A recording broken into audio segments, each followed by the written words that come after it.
আমাদের শক্তিপদ মণ্ডল দক্ষিণ 24 পরগনা জেলা আইএনটিটিউসির সভাপতি লড়াকু নেতা সুবক্তা শক্তিরাকে আমাদের আছে সঙ্গে আপনাদের প্রিয় বিধায়ক আমার পরিবার আমার ছোট ভাই আপনার বিধায়ক বিশ্বনাথ দাস আছে এবং যখন তাকে আমরা চেষ্টা করি আসতে আমার দেখে আজকের উপস্থিতি থেকে মনে হচ্ছে যে ও রাজটিকা নিয়েই জন্মেছে বোধহয় হাজার বাধা থাকলে ওকে হারাতে কেউ পারবে না আপনাদের শুভেচ্ছা নিয়ে আবার নির্বাচনে জিতবে আমি নিশ্চিত করে আপনাদের এখানে বলতে পারি আমার যুব নেতা তুহিন আছে জেলা পরিষদ সদস্য আছে গ্রাম পঞ্চায়েতের মেম্বার আছে প্রধান আছে গোপাল না আমার বুড়োরা আছে সেও তো সবসময় আপনাদের সঙ্গী ব্লকের সভাপতি সেও আছে সর্বোপরি আমার পরিবারের যারা আছে আমার দীর্ঘ রাজনৈতিক জীবনে প্রায় 52 বছর রাজনৈতিক জীবন তার মধ্যে জয়নগর কুলতলিতে প্রায় 45 থেকে 46 বছর আমি আসছি এই দীর্ঘ সময় অনেকে মারা গেছেন অনেকে বেঁচে আছেন আপনাদের অনেকে যারা প্রবীণ মানুষ তারা আমাকে চেনেন এই সুদীর্ঘ রাজনৈতিক জীবনে জয়নগর আর কুলতলির মাটি আমার কাছে আমার পরিবারের থেকে বেশি সবাই আমার আত্মীয় এবং আপনাদের মাঝে আসার সুযোগ পাওয়ার জন্য আমি ব্যক্তিগতভাবে কৃতজ্ঞ কৃতার্থ এবং আপনাদের সকলকে প্রণাম শুভেচ্ছা সবার আগে অভিনন্দন জানাতে চাই এই সুযোগ সাহাবুদ্দিন আজকে এখানে আমন্ত্রণ করে আমাকে দিয়েছে বলে আমি বলছি আপনারা লোক জমায়েত হচ্ছে প্রচুর মানুষ হচ্ছে সব ঠিক আছে কিন্তু নির্বাচন একটু অন্য জিনিস সবাই একটু ভালো করে ভেবে নেবেন বিহারে একটা নির্বাচন হয়েছে সেখানে টান টান উত্তেজনা চলছে একবার প্রথম দিকে আরজেডি এবং তারা এগিয়ে চলেছিল ইউপিএ মধ্যবর্তী পর্যায়ে সেখানে এনডিএ আবার একটু এগিয়েছে কিন্তু রাত্রি পর্যন্ত ভোটের কাউন্টিং চলবে অধিকাংশ আসন যেগুলো বাকি আছে কোনোটা 1000 কোনোটা 500 ভোটের ব্যবধান হয়তো এমন হতে পারে রিকাউন্টিং এ দাবি হতে পারে মধ্যরাত্রি পর্যন্ত কাউন্টিং হবে কিন্তু সারা দেশ তাকিয়ে আছে বিহার দিকে কারণ বিহার হচ্ছে আমাদের রাজনৈতিক জীবন যারা পশ্চিমবাংলার রাজনীতি করি আমাদের কাছে একটা মাছে যেমন ফতনা দেখে আমরা বুঝতে পারি মাছের চৌকি খাচ্ছে কিনা মাছ তেমনি করে বিহারের রাজনৈতিক যে পরিচয় হবে যেটা নির্বাচনী ফলাফল হবে আমাদের এই রাজনৈতিক জীবনে সেটা সুদূর প্রসারী হবে তাকে সামনে রেখেই আমাদের লড়াই করতে হবে তাই সকলের লক্ষ্য টিভির পর্দায় আমরা কি হবে কি হয় এই আমরা সবাই দাঁড়িয়ে আছি যদি এনডিএ জিতে যায় তাহলে আমাদের নতুন করে ভাবতে হবে তার কারণ নির্বাচন শুধু উন্নয়ন দিয়ে নির্বাচনে কখনো যেতে যায় না নির্বাচন এমন একটা জিনিস যদি নির্বাচন উন্নয়ন দিয়েই হতো তাহলে 77 সালে কংগ্রেস কখনো হারতো না যদি নির্বাচন যদি উন্নয়ন দিয়ে হতো তাহলে ইন্দিরা গান্ধী ভারতবর্ষের মসনদ থেকে কখনো তার সরকারের পতন হতো না তার বাইরে দাঁড়িয়েও ভারতবর্ষের মানুষের ধর্মের ভাবাবেগ নানান কারণ এবং বাজারের মূল্য অন্য কোনো জিনিস যেগুলো দেশের মানুষকে অনেক সময় অনুপ্রাণিত করে প্রভাবিত করে এবং নির্বাচনী বক্সে গিয়ে তার ফলাফল তৈরি করে আমাদের মনে রাখতে হবে আমাদের দায়িত্ব অনেক কঠিন তার কারণ একথা বলতে কোনো দ্বিধা নেই আমাদের পরিবারটা কোথাও কোথাও আমাদের মধ্যে ভুল বোঝাবুঝি যে আমাদেরকে সবাইকে দুঃখ দিচ্ছে একটা যুদ্ধের ময়দানে যাওয়ার আগেই যদি আমাদের মধ্যে পরিবারে কোথাও কোথাও ভুল বোঝাবুঝি দেখা দেয় অধিকাংশ মানুষ যারা দলকে ভালোবাসে যারা মাটিকে ভালোবাসে যারা নেত্রীকে ভালোবাসে তাদের অন্তরটা বিদীর্ণ হয়ে ভেঙে যায় তারা যুদ্ধক্ষেত্রে যাওয়ার আগে এই অবস্থাকে দেখতে চায় না তারা জীবন দিতে পারে কলিজা দিতে পারে রক্ত দিতে পারে কিন্তু যুদ্ধক্ষেত্রে দাঁড়িয়ে কখনো পেছনে শত্রুর দিকে আমরা ফেরাবার আমাদের সুযোগ নেই তাই আমরা ভীত আমরা সন্ত্রস্ত ঠিক নির্বাচন প্রাক্কাল 2021 আমরা যখন ঘর গোছাবার পালা তৈরি করছি আমাদের দলের মধ্যে কিছু কিছু মানুষ বিদ্রোহী ক্ষমতা লোভী দীর্ঘদিন ধরে সুযোগ যারা বহন করেছে তারা দলের মধ্য থেকে দলের বাইরে অনেক কিছু বিতর্কিত মন্তব্য সারা দলের সাধারণ কর্মী যারা জীবন দিয়ে রক্ত দিয়ে গ্রামে অঞ্চলে অঞ্চলে লড়াই করে তৃণমূলের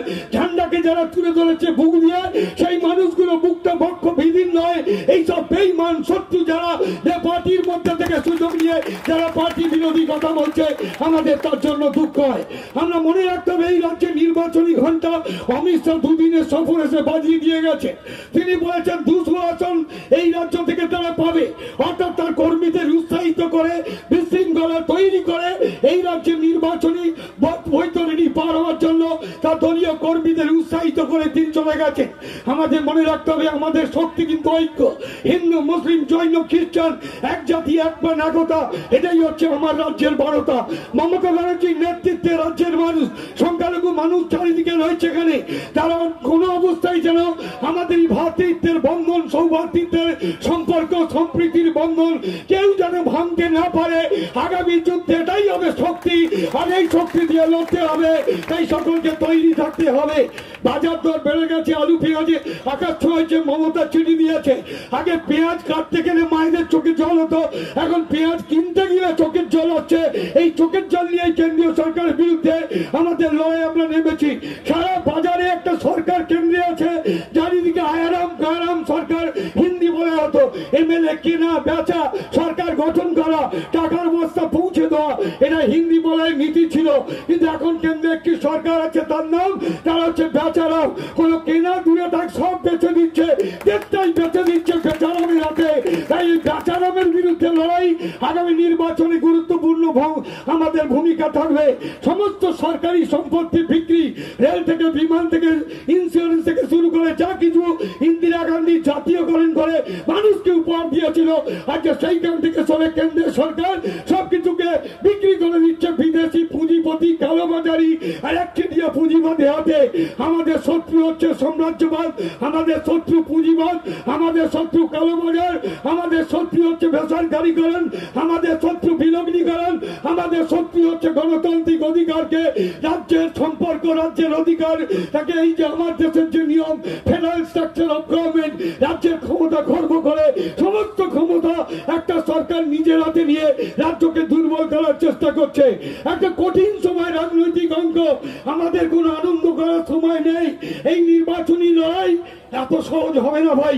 একদিকে কালো টাকার বস্তা, সাম্রাজ্যবাদ, পুঁজিবাদ, ক্ষমতা, আর অন্যদিকে আমাদের কেউ নেই, আছে শুধু লক্ষ লক্ষ মানুষ, জনতা। সঙ্গে আছে আর পৌরে সরু সারি পড়া, হাওয়াই চটি পড়া কালীঘাটের মমতা। মমতার সঙ্গে জনতার লড়াই, আমাদের সৌভাতৃত্ব, ভালোবাসা, এটাই হচ্ছে জীবনের সম্পদ। নির্বাচনী ঘন্টা বেজে গেছে। আগামী 18ই জানুয়ারি থেকে 8ই নভেম্বর থেকে 15ই ডিসেম্বর বুথে ভোট তৈরি হবে, ভোট করতে পারবেন। প্রত্যেকটা কর্মী বুথে ফেলে যান, নিজের ভোটকে অতন্ত্র পাহাড়ির মতো তাকে রক্ষা করুন।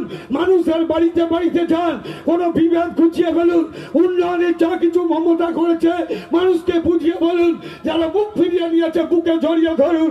আমরা একদিনের এই ভালোবাসাই আগামী দিনে পশ্চিমবাংলায় আরো 5 বছরের জন্য 2021 এত বাধা প্রতিযোগিতা সমস্তকে ভেঙে চুরমার করে আবার 2021-এ মমতার নেতৃত্বে নতুন সরকার হবে।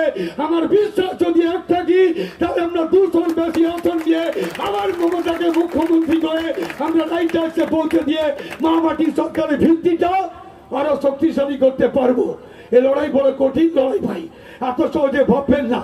মুসলিম ভোটকে ভাগাভাগি করার জন্য ভীম নামক সংগঠনকে বাজারে ছেড়ে দিয়েছে। শওকতের মতো আমাদের শক্তি, তাকে ক্ষুণ্ণ করার জন্য আব্বাস বলে একজন ভাইজান, তিনি বিভিন্ন জায়গায় তার বিরুদ্ধে হুমকি দিচ্ছে। আসলে প্রকারান্তরে বিজেপি রাতে তামাক খেয়ে সংখ্যালঘু ভোটকে ভাঙার জন্য একটা চক্রান্ত করছে, মনে রাখবেন। তাই তার বিরুদ্ধে অত্যন্ত কানটা খোলা রেখে সবাই এক হয়ে এই নির্বাচন লড়তে হবে। দেখবেন কোন অবস্থায় যেন আপনার পেছনে হেসেল দিয়ে কোন চোর না ঢুকে পড়ে। এই চোর সিরিয়াল চোর আপনার ঘরে ঢুকলে আপনার ঘরের নিরাপত্তা বিঘ্নিত হবে। এই কঠিন সময় নির্বাচনী যুদ্ধ আসন্ন, আমরা ঘর গোছানো তৈরি করছি। আমরা তৈরি সবাই, আসুন সবাই একটাই স্লোগান, আমরা করব, আমরা মরব, কিন্তু জিতবো রে, জিতবো রে, জিতবো রে। মমতাকে মুখ্যমন্ত্রী করে আবার 2021-এর নির্বাচনী বৈতরণী আমাদের জিততেই হবে। এত মানুষের সমাগম, আমি অত্যন্ত খুশি। একটা অঞ্চলে এত মানুষ যেখানে উপস্থিত হয়, হারার প্রশ্ন আমাদের নেই, কিন্তু প্রত্যেকটা ইঞ্চিতে আমাদের লড়তে হবে। যত নির্বাচন এগোবে তত চক্রান্ত বাড়বে, যত নির্বাচন এগোবে আপনার ঘরে চোর ঢুকিয়ে দেবে। আপনি সতর্ক না থাকলে সেই সিঁদুর চোরের দল আপনার ঘরে শান্তি বিপন্ন করবে। তাই নির্বাচনী যুদ্ধ এটা খেলার মাঠের লড়াই নয়।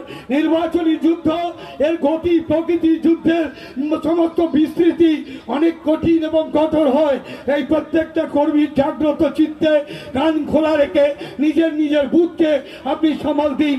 আমার বিশ্বাস এক একটা বুথ থেকে যে পিলার তৈরি হবে, সেই পিলার দিয়েই 1000 দুয়ারি একটা বড় বিল্ডিং এই রাজ্যে তৈরি করেই আগামী 5 বছরের জন্য মহামাটি মানুষের সরকার সরকারকে আমরা প্রতিষ্ঠিত করতে পারবো এই অটল বিশ্বাস নিয়ে সকলের কাছে ক্ষমা চেয়ে সবার প্রারম্ভেই আমি বক্তব্য রাখার সুযোগ নিয়ে আমি আপনাদের প্রত্যেককে ধন্যবাদ জানিয়ে শুভেচ্ছা জানিয়ে দেওয়ালির পটকা ফুটবে না, করোনার আতঙ্ক ঘরে ঘরে, তার মধ্যেই আপনারা ঠিকই আছেন, বেঁচে আছেন, লড়াই করছেন।